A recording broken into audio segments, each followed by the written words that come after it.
Assalamu alaikum wa rahmatullahi wa barakatuh. Barkamu da warhaka, barkamu da sake kasancewa tare ni a cikin wannan shatawa mai suna Sirrin Banki TV. Kamar da kuka sani dai sunana Nuhu Shehu Kajiji. Darasin mu a yau zai nuna muku wato yadda za ka san ATM ƙwara 5 mafi kusa da kai a duk inda kake a faɗin duniyar nan a wayarka, wato account ɗinka na GT1 ba tare da ka sha wahalar ta tambaya ba. Amma muna roƙonka idan yau ne sabon zuwanka wannan channel namu, muna roƙonka da ka taimaka ka danna mana subscribe sannan ka danna ƙararrawar sanarwa ta yadda za a rinƙa sanar da kai sababbin shirye-shiryenmu da zarar mun ɗaura. Idan kuma wannan bidiyon namu ya burge ka, muna buƙatar ka taimaka ka danna mana like, sannan kai kuma idan ka tambaya wannan like da ke danna mana da kuma ɗauke muna shine ke ƙara muna ƙarfin gwiwa kawo muku shirye-shiryenmu a kan lokaci. Da farko dai ba ta ɓata lokaci ba, ana son ka shiga cikin application ɗinka na GT1 kamar haka. Bayan ka shiga ya buɗe kamar haka sai ka taɓa inda sun kasa sign in GT1 misali kamar haka. Kana taɓa za ka tuna ma cewa inda dace a ce ka sa password, misali sai ka sa password ɗinka misali kamar haka, sai ka sa password ɗinka a daidai lokaci. Kana sawa sai ka danna login. Sai ka jira ta wato ta buɗe.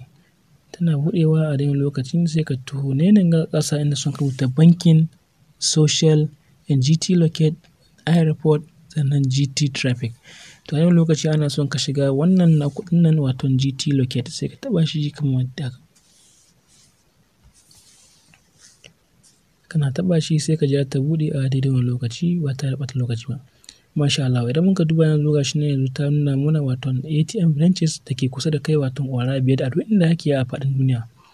Misali ka shiga garin da baka sani ba ko kuma jihar da baka sani ba dai a faɗin duniya, kuma kana son ka kai transaction da ATM ko kuma withdrawing a ATM card a ATM machine kuma baka san ina ne wato wannan ATM take ba, sai kai ta wahalar tambaya ma ka tambayi wannan ma shi ma ɗin bai san wuri ba ko kuma ka hau ka wanda bai dace a ce ka hau ba wato a daidai lokaci.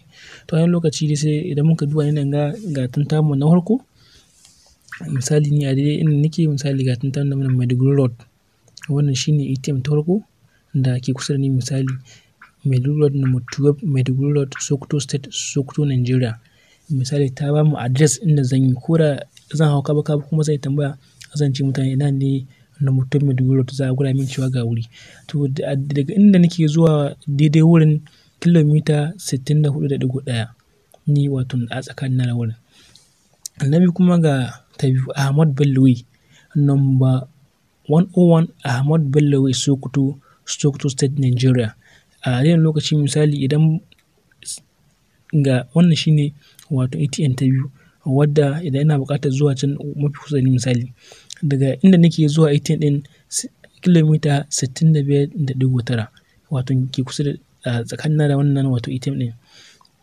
Misali sai na uku gashi na Usman Danfodio University, Sokoto 3. Misali ga address na Usman Danfodio Sokoto University. A tsakanina da wannan ATM card wato ina da kilomita 71.3. Bayan haka nan kuma ga wato wannan ATM wato ko ince branch wato na 4 gashi nan birnin Kebbi number 9 Sultan Abubakar Way, birnin Kebbi, Sokoto State. Misali a ce ka tai birnin Kebbi idan kai search misali to misali tsakanina da wannan ATM ina da kilomita 79.9. Sai ta biyar wato Sani Abacha Way, Gusau, Zamfara State, Nigeria. A tsakanina da wannan ATM card wato kilomita 192.4. To a yawan lokaci sai ka zaɓi wacce ta fi ma sauƙi wato finding ko kuma zuwa domin ka kai lalurinka.